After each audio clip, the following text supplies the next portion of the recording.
Olá, amigos da TV Cidade, estamos aqui com mais um Cidade Aberta. Hoje recebendo esse jovem escritor, presidente do Sismuf, que não é para pouco, né?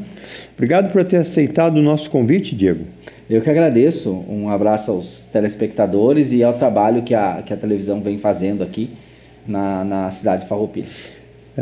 Como é que é ser presidente de uma entidade que tem quantos funcionários hoje?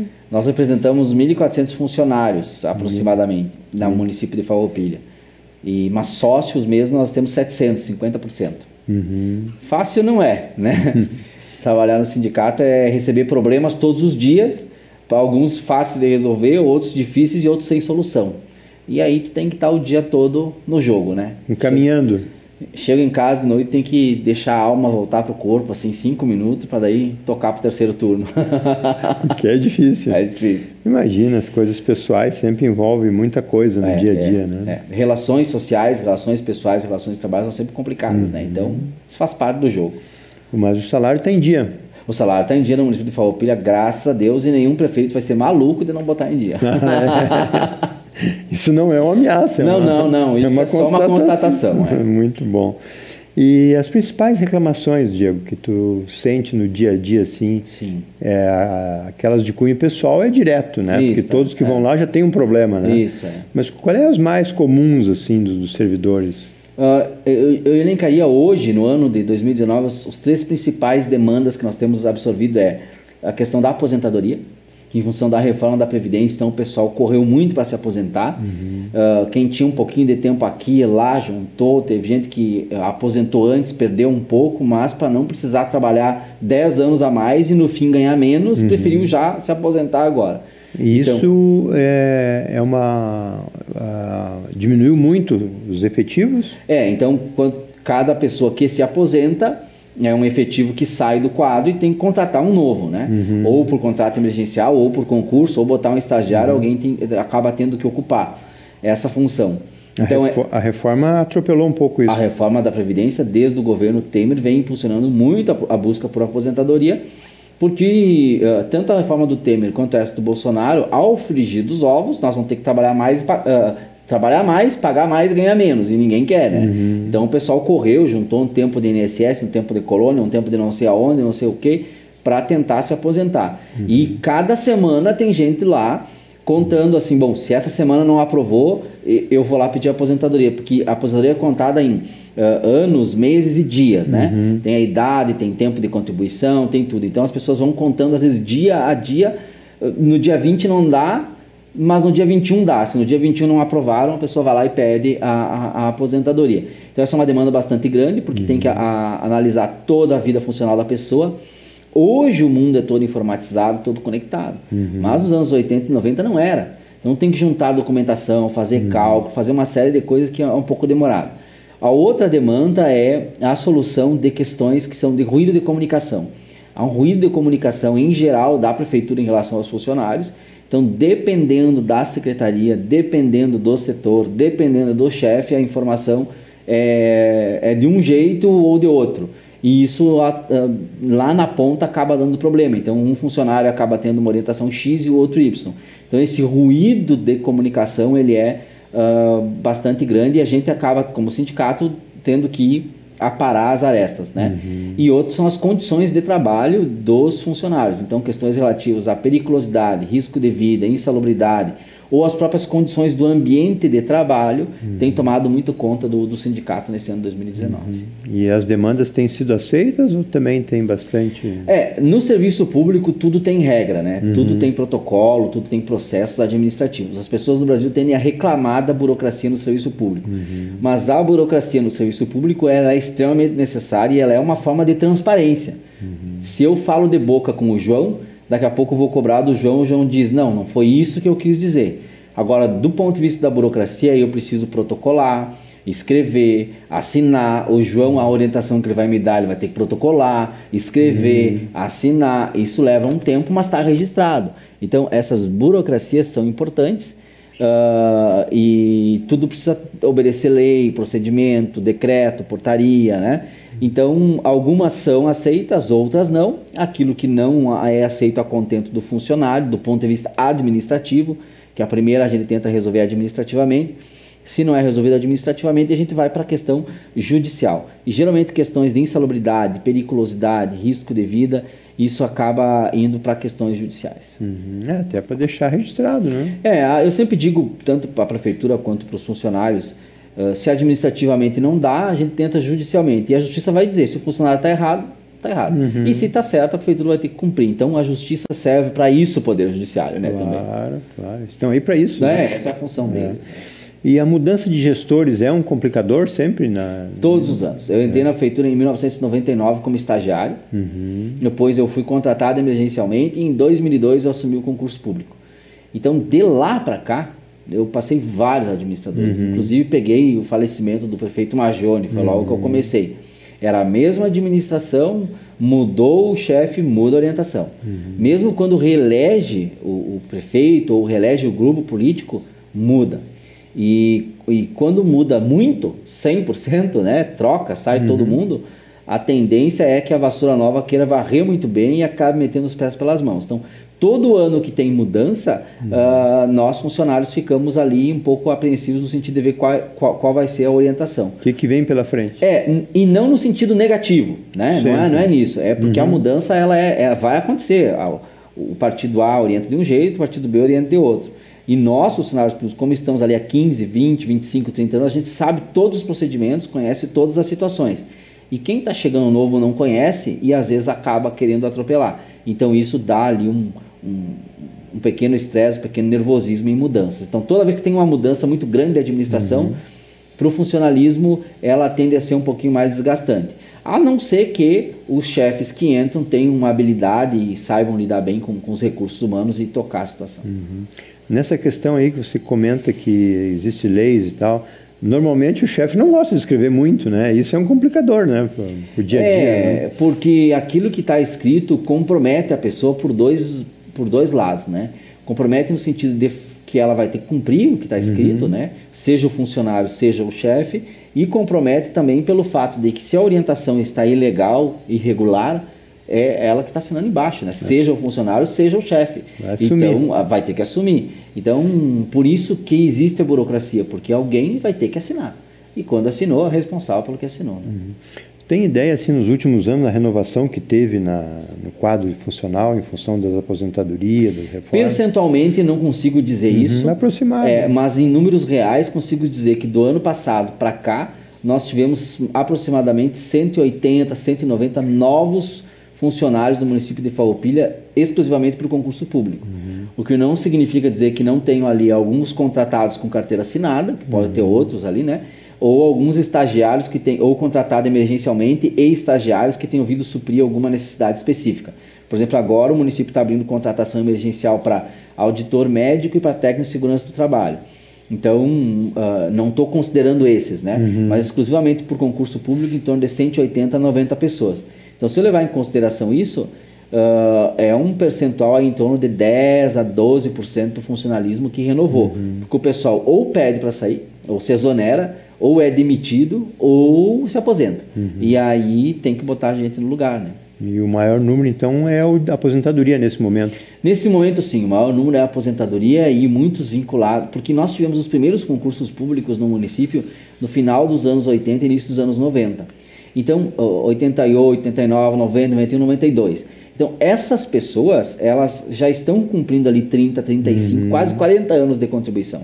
Umas têm tempo de exército, tempo de INSS, tempo de várias coisas, e estão juntando isso. Então, está chegando a hora dessas pessoas se aposentarem. Então, as que não saíram ainda já vão sair, e outras muitas saíram.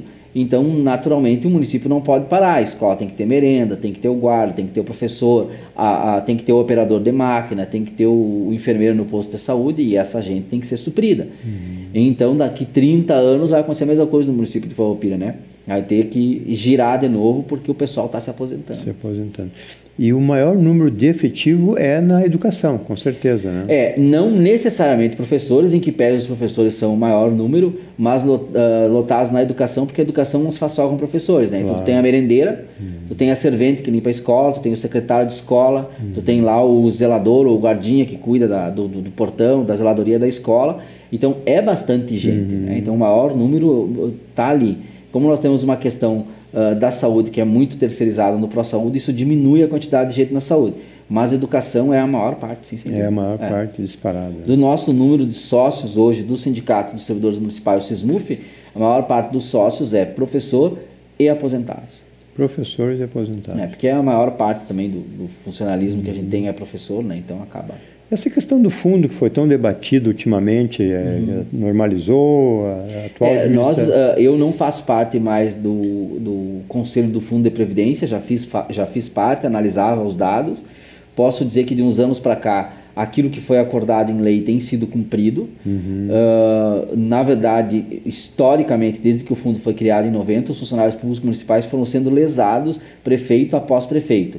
Ou porque botaram o dinheiro onde não devia, ou porque não depositaram o que deviam depositar, ou porque investiram do jeito errado. Então, os funcionários foram sendo lesados. Mas de uns 10 anos para cá, tudo aquilo que foi estabelecido em lei vem sendo cumprido pelos prefeitos.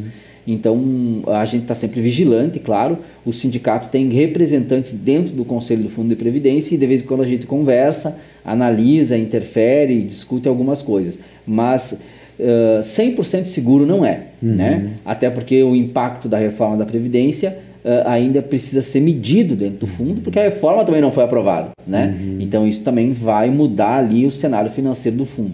Então por hora tem que esperar mesmo ver a reforma, ver como é que isso vai impactar no fundo. E com relação às aplicações, isso aí também é um risco, né? Porque é uma escolha que depende de mercado, de um monte de coisa, né?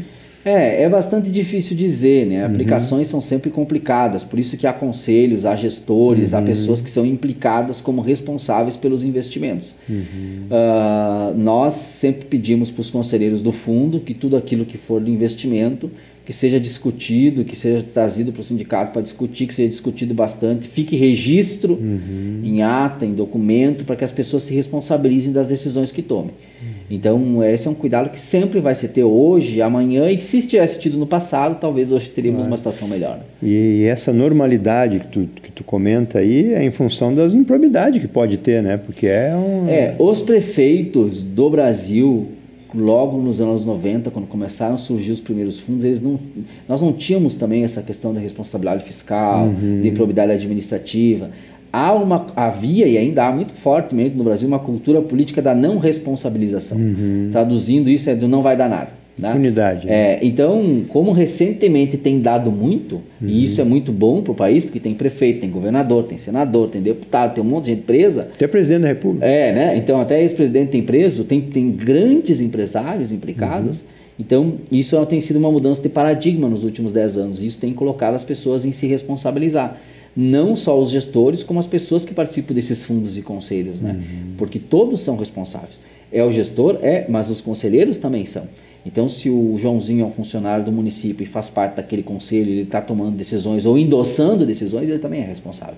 Então, eu acho que isso é bastante bom. Mas nós estamos vigilantes, sim, temos um fundo um conselho que está vigilante e estamos sempre observando essa situação. O lado bom da notícia ruim é isso, né? Que ajuda muito ajuda a ensinar, né? A ensinar, né? Não aprende no amor, vai pagar com a dor, né?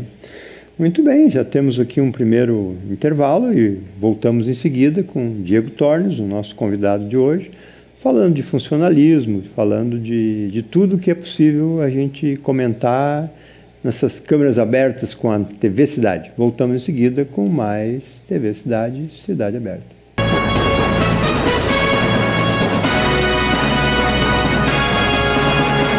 A Flores Tintas é uma empresa inovadora no ramo de comércio de tintas. Seu principal diferencial é a qualidade dos seus 5.000 produtos à disposição e seu suporte técnico. Conta com equipe de profissionais preparados para resolver soluções para impermeabilizações, restauro e embelezamento, visando sempre o conforto e a valorização do seu patrimônio. Também oferece a opção de aluguel de equipamentos. Com matriz em Flores da Cunha e filial em Farroupilha, trabalha com vendas de tintas tintas para manutenção predial, industrial, automotiva, tinta para pisos, argamassa cimentícia para nivelamento, além de toda a linha de acessórios para pintura, equipamentos de EPI e ferramentas. A Flores Tintas conta com profissionais com mais de 30 anos no mercado, buscando sempre manter parcerias com clientes, fornecedores e profissionais do setor. Conta com as principais marcas do segmento de pinturas em geral. Conheça o nosso trabalho. Solicite a visita dos nossos técnicos. WhatsApp 549-9961-4727, Avenida Santa Rita 416. Flores Tintas. Somos tintas, somos cores, somos você.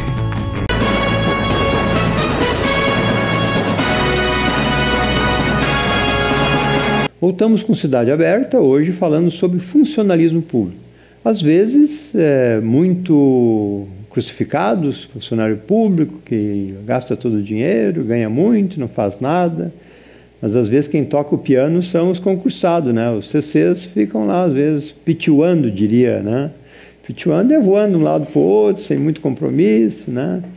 Diego, vocês sentem isso, que o servidor é o patinho feio sempre da história, quando se fala em gestão pública? É complicado, né? O Brasil tem tido agora uma situação de que vários discursos políticos, de lideranças políticas, e não só político partidário, mas tem lideranças, né, do Brasil que colocam que o mal do país é o funcionalismo público.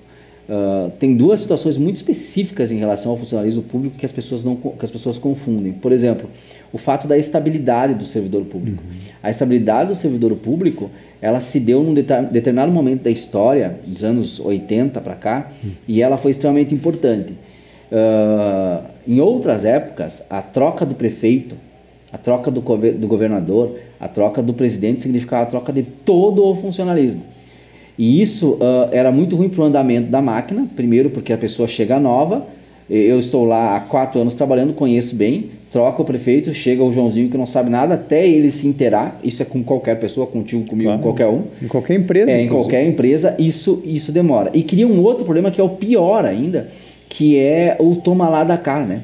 Toma lá da cá. Então, o funcionário acaba trabalhando 4 anos só para se manter no cargo e eleger o seu chefe, o seu prefeito, o seu governador, o seu presidente. Então isso cria um cabresto político que é tradicional na história do Brasil, até que há a estabilidade do servidor. Quando há a estabilidade do servidor, a partir ali dos anos 80, que isso começa a estar muito claro e até está na Constituição, o poder público, a gestão pública começa a se profissionalizar no Brasil, porque o servidor público ele vai ter que agir exclusivamente dentro da lei. Então, por mais que o prefeito, que o governador, que o presidente queira fazer algo aquém ou além da lei, o servidor público tem a estabilidade no emprego para poder dizer não. Por exemplo, quem denunciou as pedaladas fiscais do governo Dilma foram os servidores públicos. Se eles não tivessem estabilidade para denunciar isso, talvez eles não tivessem denunciado. Com certeza não ter faria. dito, vocês parem, senão estão fora. Então, como eles têm estabilidade, eles conseguem fazer isso. Se hipoteticamente, por exemplo, um secretário ou um prefeito quer passar alguém na frente numa fila de uma consulta ou de uma cirurgia e precisa da assinatura de um servidor de carreira, o servidor vai dizer, não, isso eu não faço. Tem que cumprir a lei. Tem que cumprir a ordem, tem que cumprir a lei. Então, a estabilidade ela é extremamente positiva. Quando se fala dos salários, nós não podemos confundir, e aí é o segundo item, que a merendeira da escola, o professor de educação infantil, o cara que assenta tijolo e que abre o buraco na rua, tem o salário do ministro do STF, do cara que é garçom do STF, do cara que tira cópia no Senado. Existe sim no Brasil um grupo de servidores, em geral no Serviço Federal, que tem um salário muito, muito, muito grande, que são lá pessoas que estão há 25, 30 anos no serviço público, que entraram numa outra regra, numa outra lei, num outro contexto que nem existe mais, mas que não é a realidade de todos. Se fosse assim, os funcionários públicos do Rio Grande do Sul não estariam com o salário atrasado. Né? Olha e pensa o seguinte, o funcionário público do Rio Grande do Sul, às vezes a gente vê na notícia, quem ganha até R$ 1.500 recebe tal dia. É R$ 1.500, não é 15 mil. Então quer dizer que uma boa parte recebe abaixo disso. Então não é um valor tão grande. Outra coisa, nós temos que considerar que há no serviço público alguns cargos que são extremamente especializados. Então engenheiro, arquiteto, médico, juiz, advogados de carreira, auditores fiscais. No caso do magistério especificamente, a legislação federal já diz que o professor tem que ser remunerado conforme a titulação. Então, se ele tem o magistério de ensino médio é uma coisa, se ele tem a graduação é outra, se ele tem a pós é outra, se ele tem o mestrado é outra. E esse tipo de remuneração não é só no Brasil, é em vários países. Eu observo, no meu doutorado agora, eu estou pesquisando países na América Latina, e eu vejo o quanto o Brasil, a gestão pública no Brasil é profissionalizada. Em alguns países, troca o presidente, ele pode demitir o guardinha da escola do interior do estado, lá do fim do país. Ele tem esse poder. Nós aqui não temos isso. Isso facilita que profissionalize e qualifique a nossa gestão pública. Então, quando há esse discurso de que a culpa é do funcionário público, a gente tem que lembrar o seguinte: quem assina os documentos, quem determina como gastar o dinheiro, como fazer política e onde buscar o dinheiro e onde investir, são os políticos eleitos, não é o funcionário de carreira. O funcionário de carreira é o engenheiro, é o arquiteto, é o topógrafo que vai fazer o projeto. Agora, quem decide que dinheiro gastar, quanto gastar e em que projeto, é o gestor público eleito por nossa população. Por isso a gente tem que ter um pouco de cuidado, que às vezes é fácil jogar, como diz o ditado, jogar a merda no ventilador e tacar a culpa em alguém. Mas quem tem o poder da caneta não é a merendeira da escola, né? É o prefeito, é o governador, é o presidente que foi eleito. Então, às vezes, há muita desinformação da população e certas lideranças políticas se aproveitam da desinformação para dizer que a culpa é toda nossa, quando não é. Os CCs, e principalmente os gestores, quando assumem, sempre vem com aquela desculpa que o servidor só faz estritamente o que pedem, né? Então, é uma desculpa que o servidor não trabalha. Isso, tem muito isso. Tem bastante, né? Tem, e eu vou dizer que o servidor tem que fazer isso mesmo, viu? Porque às vezes a gente assume um chefe X e o chefe X quer meter os pés pelas mãos, não, tem que fazer, tem que fazer, tem que fazer. Mas como eu disse antes, na administração pública municipal, estadual e federal, no Brasil, na Argentina, na Alemanha, na Espanha, onde for, tudo tem procedimento e regra. E aí o chefe quer fazer correndo e mete os pés pelas mãos. Só que daí quando tem que se responsabilizar, quem se responsabiliza? Aí o servidor diz, não vou fazer porque não dá. E aí gera o discurso de que o servidor não quer fazer. E ele de fato não quer e de fato ele nem deve. Como é que um guarda municipal, por exemplo, vou inventar o exemplo do guarda, né? Certo. O exemplo do guarda, ele tem uma arma no bolso, mas ele não tem porte nem posse. E nem treinamento para fazer isso. Como é que ele vai abordar alguém com a arma? Outra, o professor, ele é concursado para dar aula de educação infantil, que é do 0 aos 5 anos. E mandam ele dar aula para o ensino médio. Se dá um problema com aquele aluno, com aquela criança, quem é responsável? Ele não pode fazer isso. Não, ele é professor. Sim, ele é professor, mas não para dar aula para o ensino médio. O operador o motorista, por exemplo. Tem um motorista e o motorista tem que levar um paciente daqui a Porto Alegre fazer um procedimento. É óbvio que ele vai levar, ele é o motorista. Essa é a função dele, motorista. Mas e se cai a sonda do paciente, quem é que mexe? Ele não pode fazer.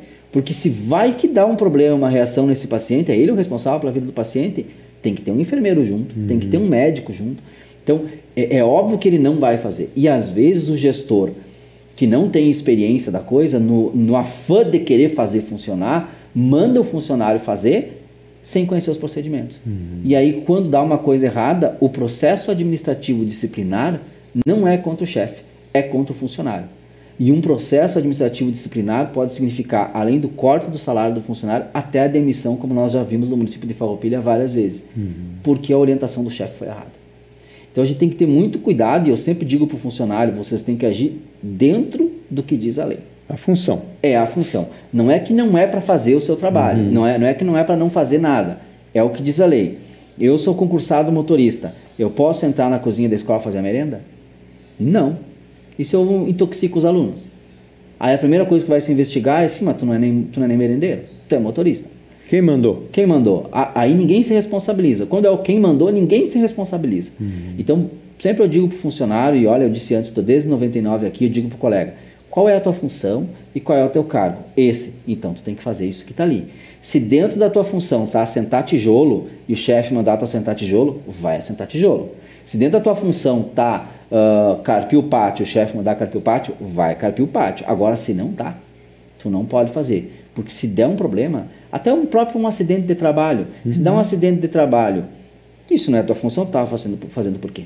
Então o empregador nem pode se responsabilizar. Então dentro do serviço público tudo é regra, tudo é lei para proteger o administrador e o próprio funcionário. Se não está certo, se muda a lei e a regra, né? Esse seria o ideal, né? Esse é a coisa correta. Esse é o caminho, né? Vamos falar do mês do servidor. Por que é o mês do servidor? Foi estabelecido isso? Nós estabelecemos no Brasil, né? Inclusive o próprio governo federal faz um decreto todos os anos estabelecendo até ponto facultativo no Serviço Federal o dia 28 de outubro como o dia do servidor público. E nós, aqui o SISMUF, estamos organizando uma série de atividades chamando de o mês do servidor público. Teremos atividades no dia 28 de outubro, alusivas ao dia do servidor público, mas nós vamos fazer uma série de atividades durante o mês e que vão culminar no dia 8 de novembro, que vai ter um jantar baile em homenagem ao dia do servidor. Vai ter até baile. Então. Vai. Todos os anos nós temos feito, desde que Beatriz e eu assumimos, né? E agora nós vamos tentar manter a tradição. Então, dia 8 de novembro, no CTG Rancho de Galderas, nós vamos fazer um jantar baile para todos os servidores públicos, municipais, claro que podem os estaduais, os federais, quem não é servidor público também, é só adquirir o ingresso, mas logo, na partir da semana que vem, eles vão estar à venda e vamos estar divulgando todos os detalhes. Os pontos de venda, inclusive, né?